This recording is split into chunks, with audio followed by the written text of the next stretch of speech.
Student, इससे पहले videos में आपको मैंने लोक प्रशासन से संबंधित जानकारी दी थी, जिन्हें विस्तार में जानने के लिए आप नीचे दिए गए डिस्क्रिप्शन बॉक्स से लोक प्रशासन के वीडियोस देख सकते हैं। आज हम आपको लोक प्रशासन के बारे में उसके आगे विस्तार में जानकारी देंगे। हमने आपको पिछले वीडियो में लोक प्रशासन का अर्थ और लोक प्रशासन के विकास तत्व और लक्षण के बारे में बताया था। तो इसके बाद हम आपको आज बता रहे हैं लोक प्रशासन का महत्व और भूमिका। लोक प्रशासन का क्या महत्व है स्टूडेंट? लोक प्रशासन का महत्व निरंतर बढ़ता जा रहा है। पहले शांति व्यवस्था बनाए रखने व कर वसूलने जैसे गैर विकासात्मक या न्यायिकीय कार्य ही वह करता था। अब उसका मुख्य उद्देश्य विकास कार्य को करना है। लोक प्रशासन के जनक वुडरो विल्सन ने लोक प्रशासन का महत्व काफी पहले समझ लिया था, तभी तो उन्होंने राजनीति विज्ञान से अलग करके लोक प्रशासन को एक अलग विषय के रूप में स्थापित किया था। खुद वुडरो विल्सन के अनुसार एक संविधान की रचना करने से मुश्किल उसे चलाना होता है, इसलिए आधुनिक काल में आवश्यकता है कि लोक प्रशासन का अलग से अध्ययन किया जाए। इसलिए हम इस अध्ययन में लोक प्रशासन के लिए निम्न बिंदुओं को शामिल कर सकते हैं, जैसे कि लोक प्रशासन अपने कार्यों को ज़्यादा व्यवसाय परक बना सकेगा। जैसे व्यवसाय प्रशासन, वह अपने संगठन को मजबूत और शुद्ध बना सकेगा। जैसे प्रशासनिक संचार में संरचना में सुधार करना, अपने कर्तव्यों को कर्तव्य परायणता के साथ निभाना, या सरकार के कार्यों को अधिक आसान और प्रभावी बना सकेगा। स्टूडेंट, आधुनिक समाज को प्रशासकीय राज्य भी कहा जाता है, क्योंकि लोक प्रशासन सभी व्यक्तियों के जीवन को प्रभावित करता है और उनके आर्थिक विकास व सामाजिक परिवर्तन में महत्वपूर्ण भूमिका निभाता है। इसलिए लोक प्रशासन की महत्वपूर्ण भूमिका हम इस तरह से देख सकते हैं। सबसे पहले तो लोक प्रशासन सरकार का आधार होता है। सभी सरकारों द्वारा निर्धारित नीतियों को लोक प्रशासन पूर्ण रूप प्रदान करता है। इसी के महत्व को देखते हुए मॉल एप्पलबी ने भी कहा है कि लोक प्रशासन सरकार का आधार है। कोई भी सरकार लोक प्रशासन के बिना कायम नहीं रह सकती। प्रशासन के बिना यदि यह कायम रह भी जाती है तो यह मात्र विचार विमर्श की सभा बन जाएगी। अब हम लोक प्रशासन की भूमिका देख रहे हैं, महत्वपूर्णता देख रहे हैं। तो लोक प्रशासन लोक कल्याणकारी राज्य के संदर्भ में भी महत्वपूर्ण भूमिका निभाता है। कल्याणकारी राज्य एक सकारात्मक राज्य होता है जो जनता के कल्याण के लिए प्रतिबद्ध होता है, इसलिए इसे गर्भ से कब्र तक प्रशासन कहा जाता है। और लोक प्रशासन सामाजिक परिवर्तन में भी महत्वपूर्ण भूमिका निभाता है। ब्रुक एडम्स के ही अनुसार लोक प्रशासन का मुख्य कार्य सामाजिक परिवर्तन लाना है। विशेषकर विकासशील देशों में विकास प्रशासन के माध्यम से लोक प्रशासन सामाजिक, आर्थिक, राजनीतिक विकास का उपकरण होता है। लोक प्रशासन नीति निर्माण में भी महत्वपूर्ण भूमिका निभाता है। जैसे लोक प्रशासन का मुख्य कार्य नीतियों का कार्यान्वयन करना होता है, लेकिन नीति निर्माण में भी लोक प्रशासन की भूमिका महत्वपूर्ण है। जैसे नीति निर्माण प्रक्रिया में तथ्य, आंकड़े, सूचना देना, उपनीतियां बनाना और नीतियों को विभिन्न चरणों में लागू करना। राष्ट्रीय एकीकरण में भी लोक प्रशासन का महत्वपूर्ण भूमिका है। यह अशांति और असुरक्षा को खत्म करता है।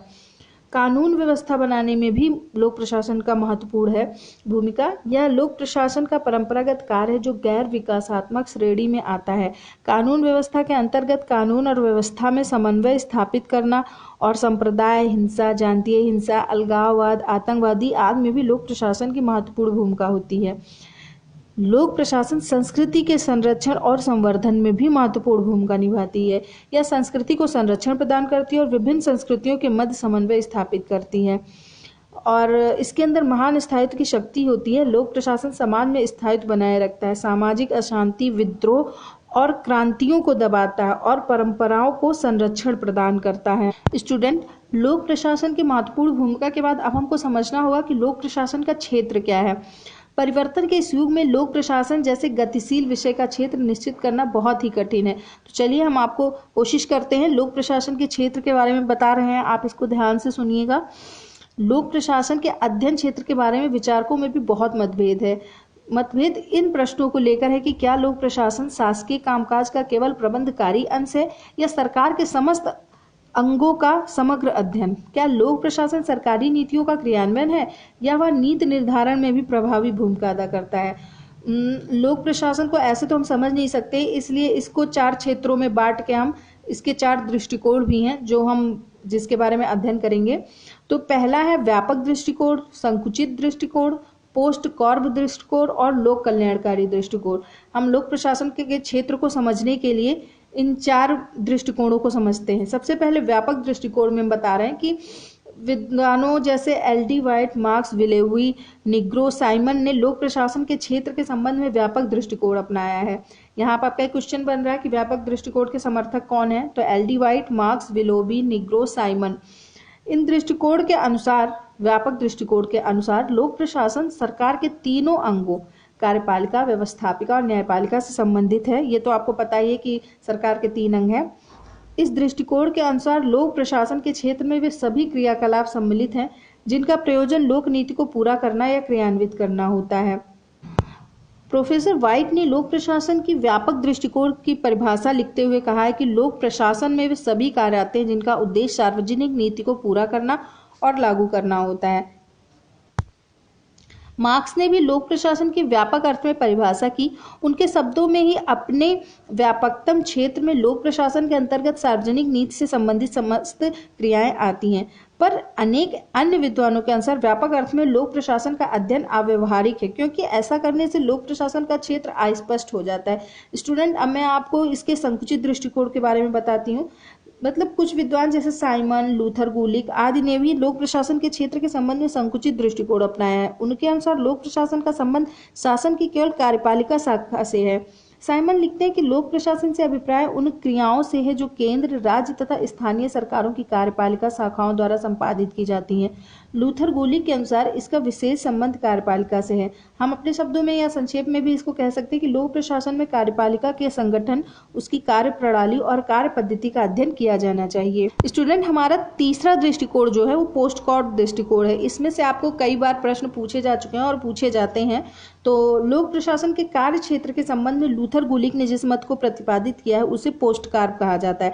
लूथर गुलिक से पहले उर्विक, हेनरी फेयोल और विद्वानों ने भी पोस्ट कॉर्ड दृष्टिकोण अपनाया था, पर इन विचारों को सुव्यवस्थित ढंग से प्रस्तुत करने का श्रेय लूथर गुलिक को ही जाता है।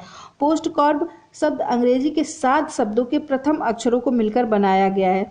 वे शब्द इस प्रकार, शब्दों के साथ साथ मैं आपको उसका अर्थ भी बताते चल रही हूँ।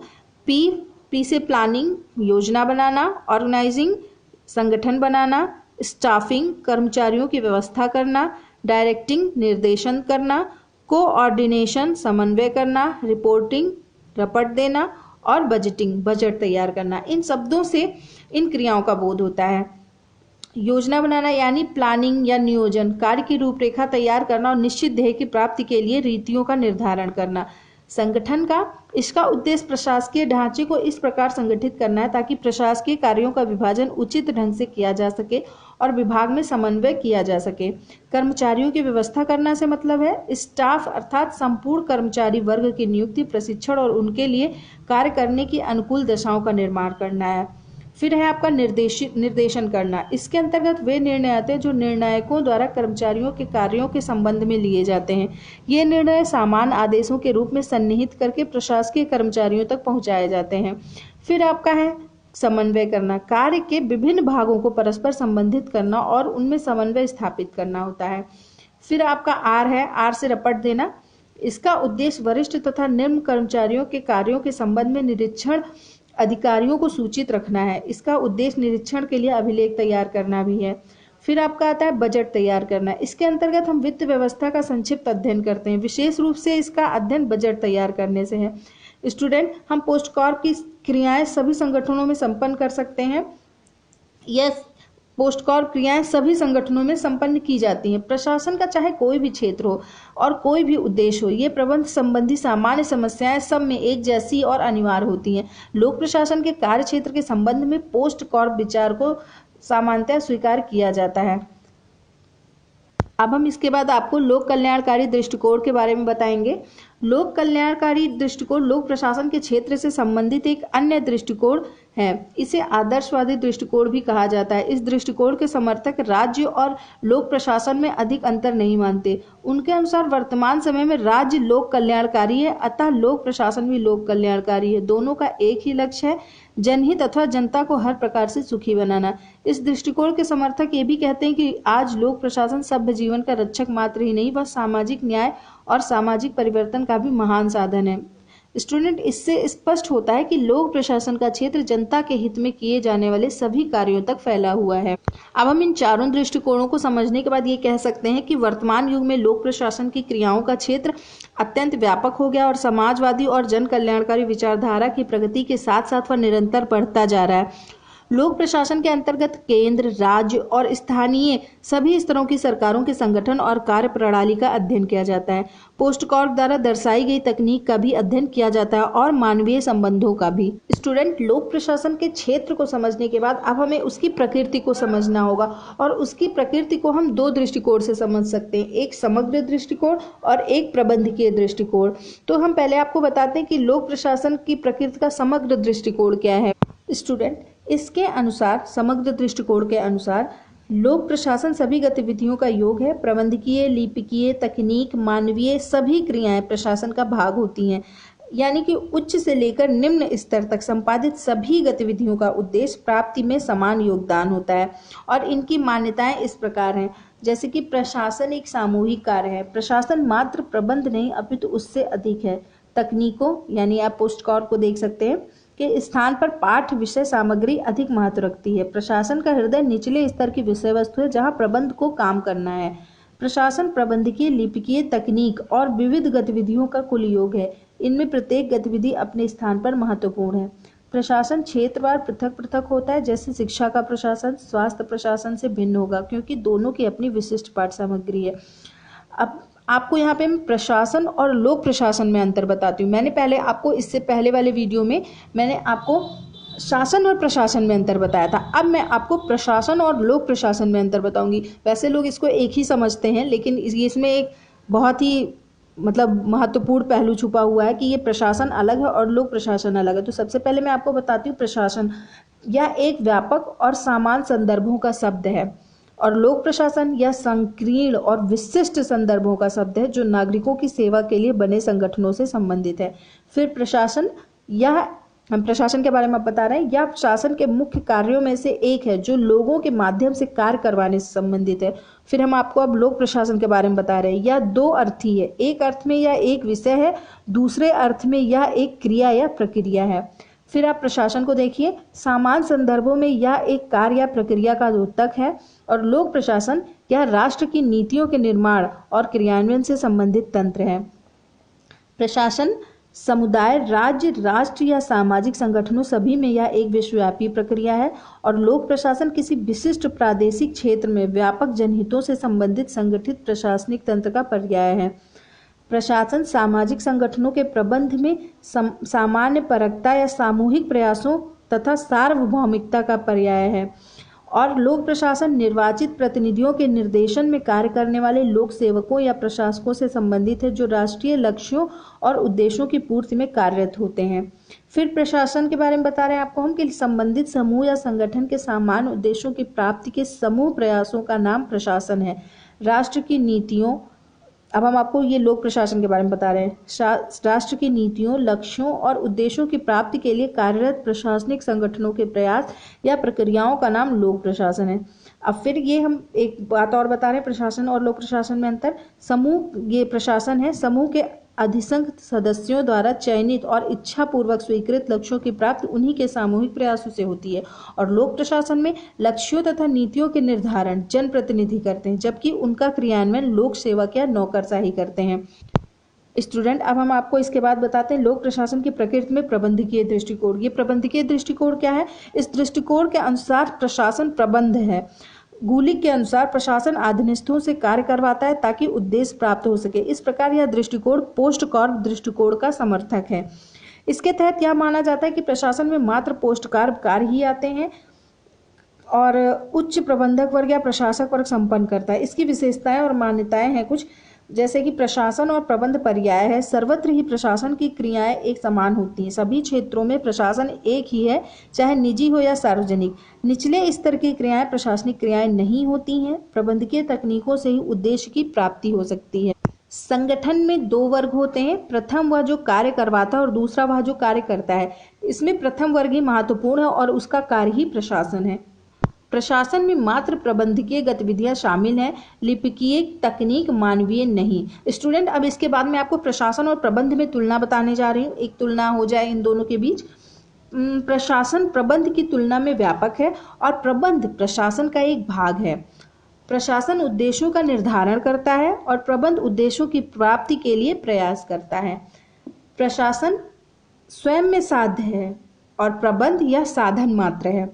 प्रशासन संगठन का अवसर पैदा करता है, संगठन के आधार स्पष्ट करता है और प्रबंध संगठन का उपयोग उद्देश्य प्राप्ति के लिए करता है। प्रशासन निर्देशन, नेतृत्व, समन्वय और नियंत्रण की कला है, जबकि प्रबंध कार्य निष्पादन प्राप्त करने की कला है। प्रशासन प्रबंध और संगठन दोनों के ऊपर की स्थिति है, जबकि प्रबंध प्रशासन के अधीन लेकिन संगठन का उच्च स्तरीय भाग है। स्टूडेंट, अब इसके बाद मैं आपको लोक प्रशासन और निजी प्रशासन के बारे में बताऊंगी। प्रशासन का बड़ा भाग निजी क्षेत्रों में कार्यरत है। यद्यपि संगठन के दृष्टिकोण से सरकारी प्रशासन सबसे बड़ा प्रशासन है। सरकारी या लोक प्रशासन जनता के हितों के लिए कार्यरत है, अतः वह सार्वजनिक स्वरूप का है। निजी हितों के लिए कार्यरत प्रशासन को निजी प्रशासन कहते हैं, जैसे टाटा का प्रशासन। दोनों प्रशासनों में समानताएं और असमानताएं भी होती है। तो अब मैं आपको लोक प्रशासन और निजी प्रशासन में अंतर बताने जा रही हूँ। लोक प्रशासन और निजी प्रशासन में अंतर। लोक प्रशासन, निजी प्रशासन दोनों एक ही वंश की दो प्रजातियां हैं, लेकिन दोनों के मूल्यों, उद्देश्यों और समाज के प्रति उनके योगदान को लेकर लोक और निजी प्रशासन में अंतर किया जाता है। यहाँ लोक प्रशासन से तात्पर्य सरकारी परिवेश में कार्य करने वाले प्रशासन से है, तो वहीं निजी प्रशासन से तात्पर्य व्यावसायिक उद्देश्यों से संचालित होने वाले प्रशासन से है। इन दोनों के मध्य साइमन स्टाम्प, एप्पलबी, पीटर सेल्ज और पीटर डक्टर आदि ने अंतर स्थापित किया। जहां लोक प्रशासन का अंतिम उद्देश्य जनता का कल्याण और सेवा प्रेरणा से है, तो वहीं निजी प्रशासन लाभ को अधिकतम करना चाहता है। स्टूडेंट, लोक प्रशासन संवैधानिक नियमों, कानूनों और विनियमों आदि के अंतर्गत संचालित होता है, वहीं निजी क्षेत्र स्वायत्तता, प्रतिस्पर्धा, स्वतंत्रता के बाजारिक माहौल में अपना कार्य करता है। आपको पता है लोक प्रशासन आंतरिक और बाह्य वित्तीय नियंत्रण में कार्य करता है। जहां आंतरिक वित्तीय नियंत्रण वित्तीय मंत्रालय करता है, तो वहीं बाह्य वित्तीय नियंत्रण संसद और कैग करती है। जबकि निजी क्षेत्र में केवल आंतरिक वित्तीय नियंत्रण होता है और पर्याप्त स्वायत्तता भी होती है। स्टूडेंट, लोक प्रशासन का उद्देश्य जहां जन कल्याण होता है एवं उसका प्रभाव समस्त नागरिकों तक विस्तारित होता है, वहीं निजी क्षेत्र में ऐसा नहीं होता। लोक प्रशासन के कार्यों की व्यापकता और एक रूपता होती है, जिसमें वह विभिन्न सामाजिक आर्थिक गतिविधियों को अंजाम देता है, साथ ही अनेक प्राकृतिक आपदाओं और मानव निर्मित आपदाओं से निपटने में एक अधिकार प्रदान करती है। स्टूडेंट, अब हम इसके बाद बहुत ही महत्वपूर्ण बिंदु पर बात करने जा रहे हैं, आधुनिक राज्य में लोक प्रशासन की भूमिका। आधुनिक राज्य में लोक प्रशासन की क्या भूमिका है? लोक प्रशासन आधुनिक राज्य का एक अनिवार्य तत्व है। आधुनिक राज्य का कार्य क्षेत्र बहुत विस्तृत हो गया है और उसे काफी नियोजित ढंग से कार्य करना पड़ रहा है। आधुनिक राज्यों के विस्तृत कार्यों और योजनाओं की पूर्ति के लिए एक सुसंगठित, विशाल और सकारात्मक उद्देश्य वाले लोक प्रशासन की आवश्यकता पड़ गई है। लोक कल्याणकारी राज्य के उदय ने पुराने नियामकीय कार्यों, कानून व्यवस्था को गौण बना दिया है और राज्य पर सामाजिक सेवाओं और समाज के चहुमुखी नियोजित विकास का दायित्व लाद दिया है। फलतः लोक प्रशासन का दायित्व गुरुतर हो गया है, उसका आधार विशाल हो गया है और जनजीवन पर उसका व्यापक प्रभाव पड़ने लगा है। स्टूडेंट, आधुनिक राज्य को प्रशासकीय राज्य कहा गया है, जहां झूले से लेकर कब्र तक व्यस्त जीवन के प्रत्येक मोड़ पर व्यक्ति लोक प्रशासन से संबंधित रहता है। लोक प्रशासन व्यक्ति के जन्म से पूर्व ही उसमें रुचि लेने लगता है और उसकी मृत्यु के उपरांत भी अपनी अभिरुचि बनाए रखता है। गर्भवती माता के समुचित आहार और दवाइयों की व्यवस्था करना, व्यक्ति की मृत्यु का सरकारी अभिलेख में उल्लेख करना, बेरोजगारी, अभाव, प्राकृतिक संकट, महामारी इत्यादि के प्रकोप के समय नागरिकों की सहायता करना लोक प्रशासन के महत्व को दर्शाता है। स्टूडेंट, राज्य की नीतियों को कार्यान्वित करने का उत्तरदायित्व तो लोक प्रशासन पर ही होता है। राज्य की नीतियां चाहे कितनी ही अच्छी क्यों ना हो, उसके परिणाम तभी अच्छे निकल सकते हैं जब उन्हें कुशलता पूर्वक और सत्यनिष्ठा के साथ लागू किया जाए। राज्य के कार्यों के सफल संचालन के लिए कुशल प्रशासनिक अधिकारियों का सहयोग अत्यंत महत्वपूर्ण है। सरकार एक आकार है जिसमें प्रशासक एक चित्रकार की तरह रंग भरता है, उसको उपयोगी और प्रभावशाली बनाता है। प्रशासन सरकार का व्यक्तित्व है, सरकार के हाथ, पैर और चक्षु हैं। सरकार की सफलता का रहस्य है दूषित प्रशासन करने के लिए राजरोग से कम नहीं है। कभी भी प्रशासनिक अव्यवस्था, अदक्षता और अयोग्यता के विरुद्ध विस्फोट हो सकता है और सरकार की व्यवस्था धराशायी हो सकती है। इसलिए वर्तमान युग को प्रशासनिक राज का युग कहा गया है। डिमॉक के शब्दों में प्रशासन प्रत्येक नागरिक के लिए महत्व का विषय बन गया, क्योंकि जो सेवाएं उसे मिलती हैं, जो कर वह देता है और जिन व्यक्तिगत स्वतंत्रताओं का वह उपभोग करता है, प्रशासक के सफल और असफल कार्यकरण पर निर्भर करता है। आधुनिक युग की बहुत सी महत्वपूर्ण गहन सामाजिक समस्याएं, जैसे स्वतंत्रता और संगठन में समन्वय कैसे हो, प्रशासन के नौकरशाही क्षेत्र के इर्द गिर्द घूमती रहती है। यही कारण है कि लोक प्रशासन राजनीतिक सिद्धांत और दर्शन का मुख्य विषय बन गया है। लोक प्रशासन राज्य के अंतर्गत स्थैर्यकारी तत्व है तथा राज्य और समाज को स्थिरता एवं व्यवस्था प्रदान करता है। स्टूडेंट, ये चैनल मैंने उन छात्रों के लिए तैयार किया है जो यूपीएससी, सीएससी तथा यूजीसी नेट जेआरएफ की तैयारी कर रहे हैं। यहाँ आपको पॉलिटिकल साइंस सब्जेक्ट का एक फुल पैकेज दिया जा रहा है। आप सभी के सपोर्ट के लिए आप चैनल तथा वीडियोस को सब्सक्राइब और लाइक करें, प्रश्न के लिए कमेंट करें तथा शेयर करें। मैं अगले वीडियो में आपको लोक प्रशासन से संबंधित और महत्वपूर्ण जानकारी दूंगी। Thank you.